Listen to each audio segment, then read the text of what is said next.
But what if, instead of just talking about speed, cost, and efficiency, we also try and get answer to certain other questions which are very important? And then we created a tool in AI which we thought would solve the purpose of the measurements. And with that, we participated in Shark Tank Season 1. When you talk about human-centered process optimization, so there are two terms: human-centered and process optimization. In by nature, how is it different from the traditional as-is and to-be process design, or the optimization technique we use? What is the key difference between them? The first very important process of human-centered is, or the core element if I'll talk about, is empathy. Let's talk about the limitations of the traditional process optimization. What could be the problems because of which we are moving towards more human-centered approach? So that also give you a good insight which any metrics or dashboard cannot give. So the future of human-centered process is going to be a blend of AI and empathy.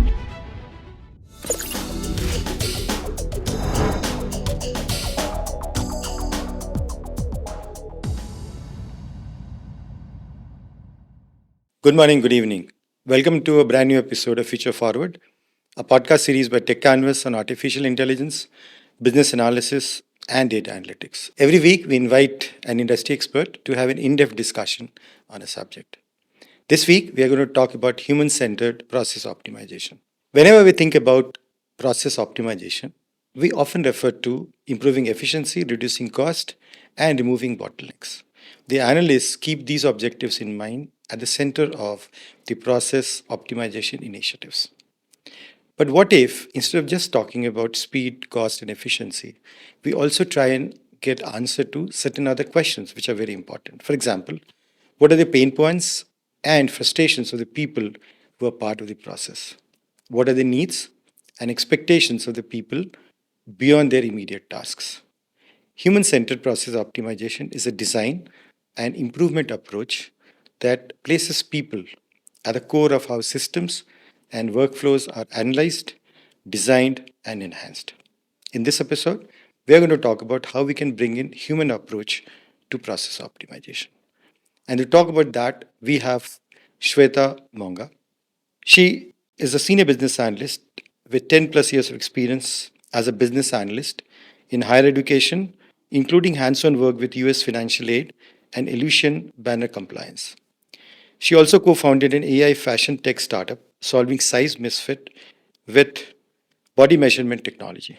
She was also shortlisted for Shark Tank India Season 1, bringing a rare mix of business, tech, and entrepreneurial grit. Welcome to the show, Shweta. Thank you. Hi, Abhishek. Yeah, hi. So let's start with talking about your professional career so far. If you can talk about the industry experience as well as your entrepreneurial experience. So my experience is like a mix of Bollywood twist with heartbreaks and hopes. I started my career as an electrical engineer, where I thought fixing circuit would be my calling, but no, life has different plans for me. I shifted to IT, where I started my career as a quality analyst, and then moved to a business analyst role. So then came 2019 when the entire world stopped, but I took the biggest leap of my life, leaving my comfortable IT job and moving to entrepreneurial role. So I always had a passion of clothes. So then came, as I said, COVID. With my sister by my side, we started thinking about doing something of my own. That's how the idea clicked. So we always see that people buy it online, but they're always unhappy with the fit. So that's how the idea clicked, and we wanted to do something for the misfit issue for the women, especially. And then we created a tool in AI, with which we thought would solve the purpose of the measurements. And with that, we participated in Shark Tank Season 1, and that was nothing less than dream to come true and winning a lottery kind of thing. Uh, then my For 4 beautiful years we continued this journey, starting something meaningful and building the business. And then my family needed me more, and then I had to say goodbye to my baby starter, which was painful, but I think it was needed.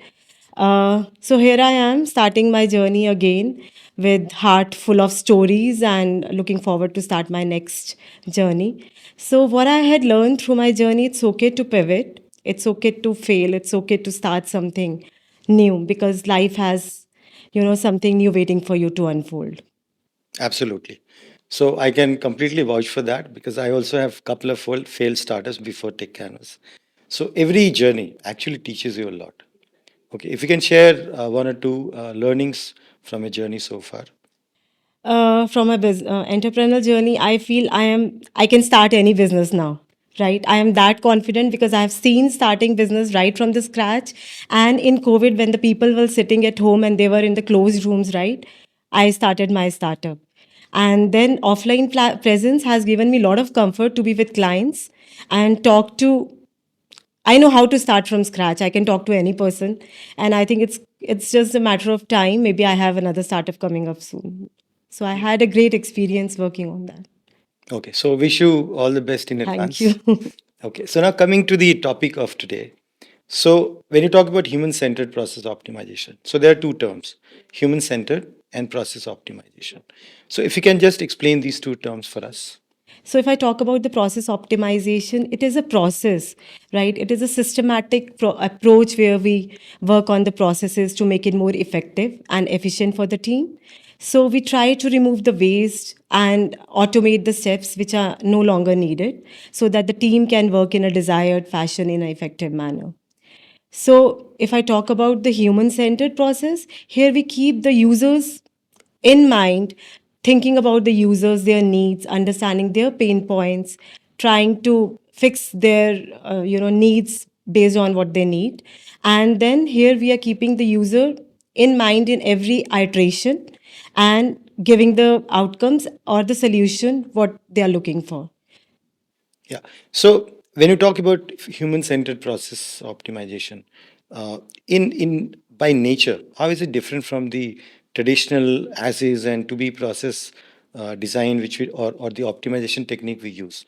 What is the key difference between these two? So in the process optimization, if we talk about, we are not thinking about the end user. We are just thinking about optimizing the process without even knowing who is the end user, right? We are heavily looking forward to refine our documents without even knowing that if it is going to help the user at all.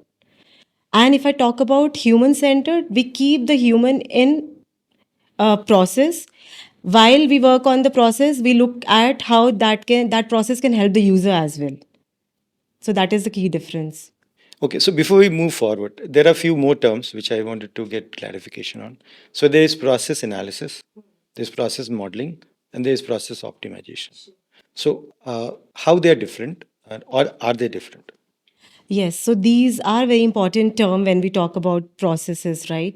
And they are different in some way. So if I talk about process analysis is a process when we find out the current state of the project, what it is going on, right? What is the state of the project? We try to understand the pain points, the bottlenecks, the needs of the user here, and that is the goal.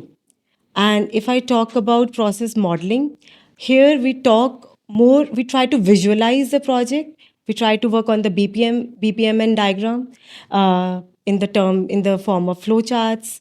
And then we try to understand the bottlenecks and the redundancies.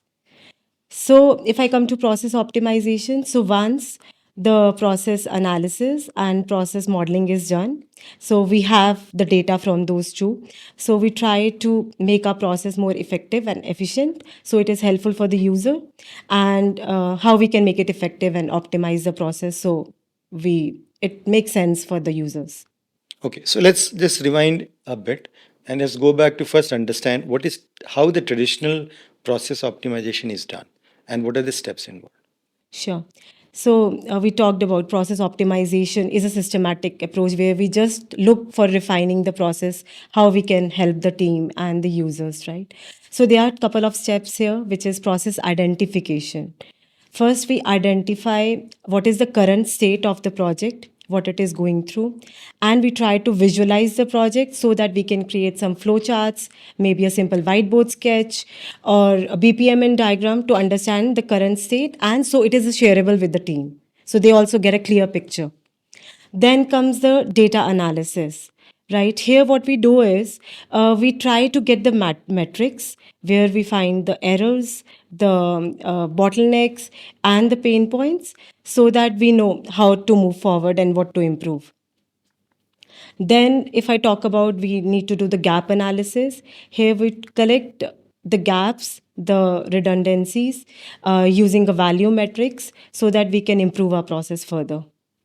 Then we look after we have a data from all three, right?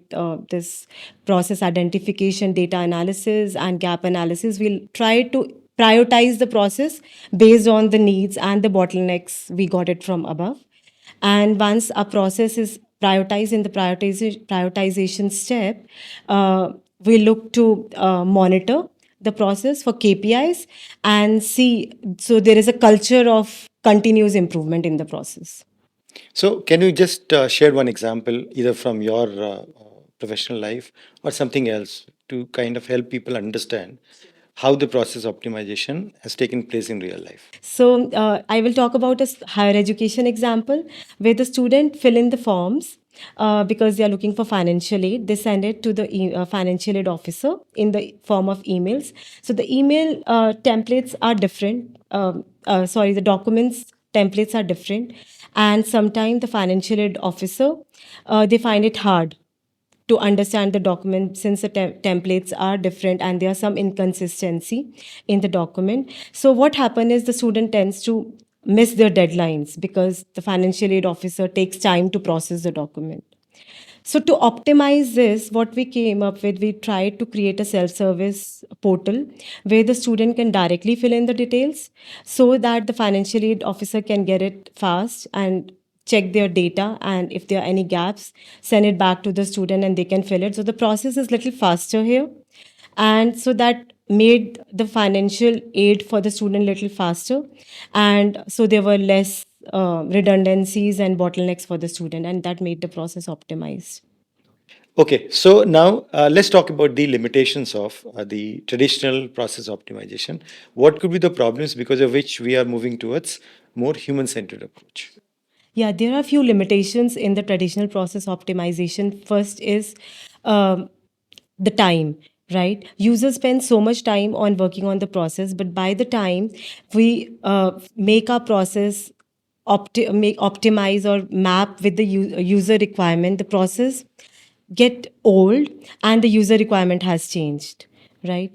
Another thing is the narrow focus. When we create a process, we keep a smaller group of users in mind, and by the time it may work in the one team but it is not working in the other team, so we are keeping a small group, we are it is not working in the other team and it create bottleneck somewhere else.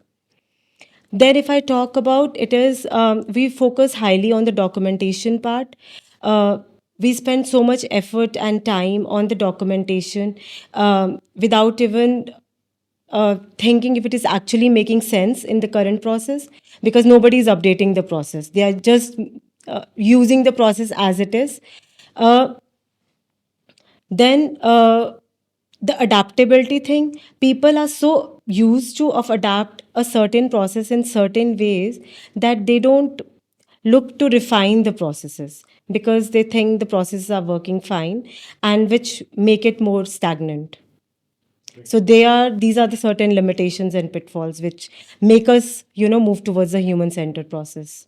Okay, so before we get into the human-centered process optimization steps, can you give one example of where did you try this and what happened in that case? Sure. So, if I talk about the human centered example, I will talk about my recent online clothing business where we were seeing the size misfit issue. So, we saw a lot of returns and exchanges coming through, and we were surprised by.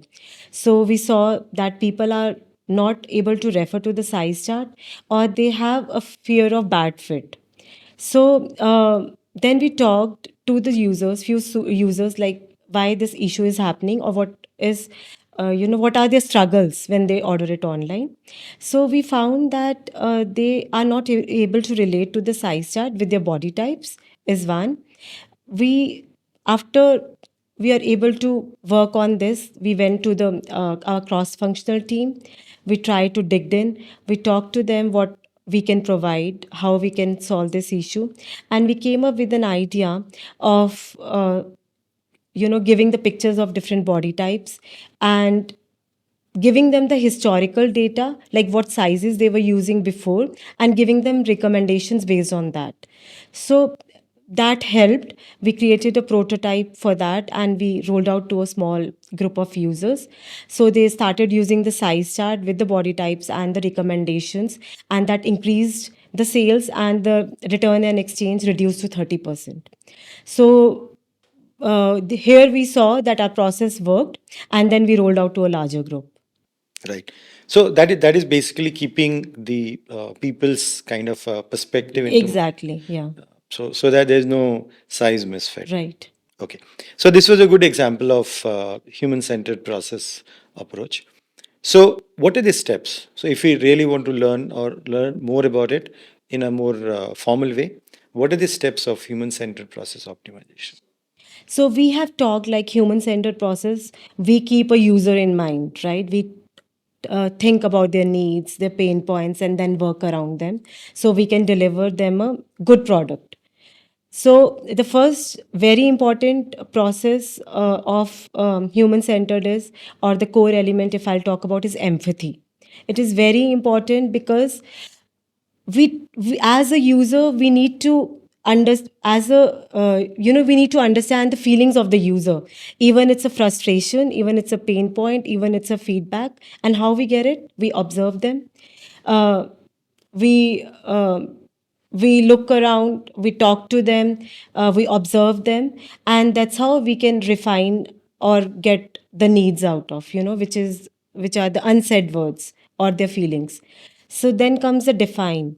So here we try to convert the insights which we get it from empathy to the business goals, right? So after we have the business goal or we understood the pain points, then we move it to the ideate part, where we talk to the cross functional team so we can find the solution, diverse solution which can work for that issue. So after we have worked with the cross-functional team, we have the diverse solution, then we create a prototype based on the user needs. So we make a MVP and we roll it to a small set of users so they can use it and get a feedback, iterate and refine. And after we have made the changes based on the feedback, then we implement it to a larger group. And so that's how we get, it's a continuous process of improvement. Just a follow-up question. So you talked about empathy and kind of talking to the users. So in a typical non-custom based software like products, how do you what kind of techniques we use to get the users' feedback in terms of what do exactly they want or what are their pain points? Sure. So empathy we talked about, it's about getting understanding the user, their pain points and all. So one is by observing, talking to them, sometimes just sitting with them, next to them, and seeing how they are able to use the process, and are there any frustrations when they use a process, and what are the good points and the bad points. So just monitor them. So that also give you a good insight which any metrics or dashboard cannot give. Correct. So is design thinking also relevant in terms of human-centered process optimization? So design thinking is also a very important part of human centered process, and it includes empathy. It includes the all the cycles which we talk about, right, in the human cycle. So it's an iterative non-linear process where we work in iterations. We start with empathy, we talk to the user, understand their needs. So after we have got the user need, we move to the define state, where we try to map the insight to business goal. And then after that we try to ideate that, understood, and try to work with the cross functional team so that we can find the diverse solution. And then create a prototype. so that a small MVP can be rolled out to a smaller set of groups, and then we refine and iterate from there. Apart from that, we try to co-create or work with the collaborative team, work with the stakeholder, so that the team, the user, and the stakeholder, we all feel aligned and on the same page. Right. So, the human centered approach, can we apply it in every scenario, or there are only specific set of scenarios where it can be used? We Human centered approach works in most of the project, but there can be few projects where it does not work, right, or where there are certain limitations. First is, if I talk about, it is time consuming. Every stakeholder or every customer does not want to wait for the entire cycle, because it is not time bound. It is an iterative process where we can go any time during the first phase and look for the user feedback, create a prototype, refine it, and again. So it's a non-linear circle. So every project cannot wait for so longer for the requirement to complete is one. If the project is time bound, then no. And then there are certain limitation regarding technology and can be regulatory. So there can be certain projects which are, you know technically we cannot apply, or there are some regulations. So that is one limitation in some project. And there can be a case where the stakeholder, they don't want to spend too much of time or invest the budget on the analysis part. They want the team to directly move into delivery. So these are certain places where we think there are limitations. Okay, so looking ahead, okay, how do you see the future of human centered process optimization? So the future of human-centered process is going to be a blend of AI and empathy, where where the user will be at the core and the AI will be at the co-pilot. Not a replacement though, but for better user experiences. So we will see that the AI will help to summarize the user gaps, inefficiencies, which the you know the human or the BA can help to make the process little faster and effective. They can create a prototype faster based on the gatherings by the AI, and that will speeden up the process and can give the solutions fast. Okay, any other than AI as an assistant, any other tools or techniques which can be helpful? The future of BA, if I talk about, it's not going to be just the requirement gathering, right? They need to learn data literacy, not because they have to code, because they should be able to convert data into insights, and they should be able to use AI as a co-pilot and also as a prompt engineering. So they should have the mastering the art of prompt engineering as well. Okay, so any other specific tool which is used in process optimization or human centered process optimization which you can think of? Yes. So in the human centered process optimization, the processes and tools play a major role because they help you to visualize the project and connect with the people, right? So visualizing the project, for the process visualization, we need to use the BPM and diagram that help you to visualize, create charts so that the team is clear or have a good understanding about the project. Then we use for the user, we have to collect the user requirements, right? For that we use Jira and Confluence. They are the powerful tools so that help you to track the project. Even the stakeholder engagement is good. They can also have a clear picture about what is going on, and they can track in Jira. And if we want to dig into the project, then we use 5 whys and the fishbone diagram for the defect tracking. So that help us to find out the bottlenecks, right, where the defects are coming. And also the user mapping workshops, right, is also very important process which we can continue, because that helps you to understand the user very effectively. And how do you measure the success of the process optimization initiatives or human centered process optimization initiative? other than just measuring the, let's say, efficiency, cost reduction, and so on? Could there be other metrics? Right. So for me, if I talk about success, is not just measuring to do the work fast or making the process effectively or just we are reducing the cost. So for me, success is about checking like if that process makes sense to you to the user when they use them, right? Is it adding value to them? So there are certain key factors like user satisfaction. We can check with the user in the sprint review meetings, like if that process is adding value to them or are they happy using the process, or if there are any frustrations, right? So that help us to know more about. So then is team morale and stakeholder engagement. We talk to the team in the retrospective meeting, right? We try to check with them if the current processes are easy for them to use or there are any frustrations. So this helps to make the work smoother, and the stakeholder engagement is also faster in that sense. Yeah, so basically, we can talk to the stakeholders and then take their feedback in terms of whether it has worked for them. Right. So for me, success is not just making the process faster. It is about, you know, talking to them, trying to improve the process, and because it tells you the metrics and the human experience both, and then you can refine your processes. Right. So, if let's say I'm a business analyst and I want to adopt these human-centered approach, okay, what should I learn? Because there's no kind of is there any degree or a certificate for that, or there are certain other things which they need to learn? I think empathy is one, right? We should be a good listener, try to understand their needs, their feelings. That is one. Observation. There's no degree needed because I don't think so.